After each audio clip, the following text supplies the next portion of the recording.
Well, here we have baby Zebra Finch that was abandoned by her parents, and a Yellow Vented Bulbul, which is also abandoned, and they're both very hungry. The Bulbul, I think, is a runt. It's taken a long time to develop. It's not developing as quickly as it should. There you go, baby.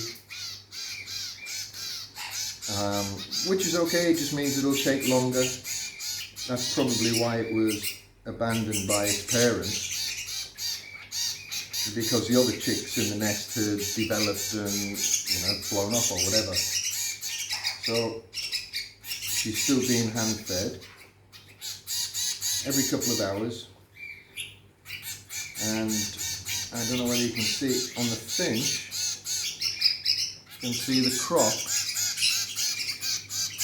is, sorry about my thumb, it got caught in a trap. You can see the crop under the neck. Hang on, come here, baby. I know. There you go, the crop, which is full of food on each side. So it lets you see how much she needs to be fed. The bulbul doesn't have a crop in the same way, or an obvious crop in the way that the finches have. The food is a mix of, what do they call it, honey? What's the powder? Cerelac, that's right. Cerelac and bird food, the small pellets, which have been soaked and then mushed up and mixed with the cerelac, to give more of the vitamins and things that are in specific to birds that are in the bird food. And Heinz baby food, small jars of Heinz baby food. And I use that mix because we're a bit restricted on what we can get out here on the island. I've used that mix for everything from cockatiels to baby doves. Varying the mix of the bird pellets for the particular bird species. But the Cerelac mix and the Heinz baby food are great standbys. Finches, and you can see that now, the crop is getting quite full on that.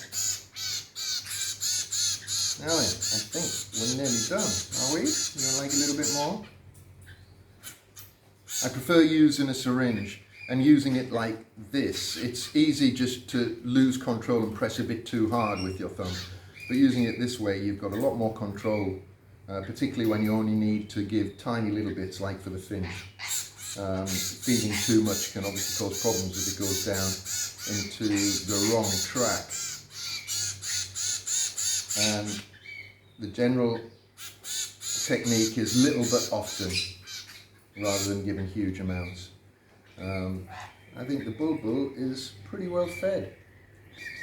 You want some more? Want some more? Yeah, you do? Okay, there you go. Just a little bit. What about you? There we go. More? Alright. And these two have become snuggle buddies. They snuggle up to each other in the same little cage.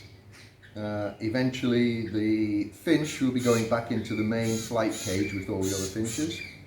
And when she's ready, the bulbul will be allowed to fly free, of course. Not a cage bird, she's a wild bird.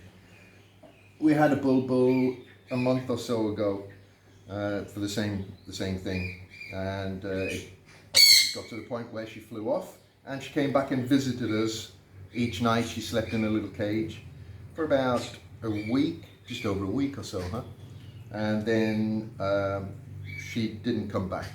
We can see her occasionally in the garden, but she's with other bulbuls, and hopefully this little fella will be the same. In the back you can hear the sunset conure. All of the parrots that we have, they love baby food, and when they see me feeding the babies with baby food, they all want a bit. So I have to go around later and give them all a bit of baby food. Now then, how are you? A little bit more? Yeah, I think that's you finished, isn't it? So there we are. Hang on, let me put them in the hand for a bit of a close-up. There you go. So, little baby finch and a very slowly developing Yellow Vented Bulbul.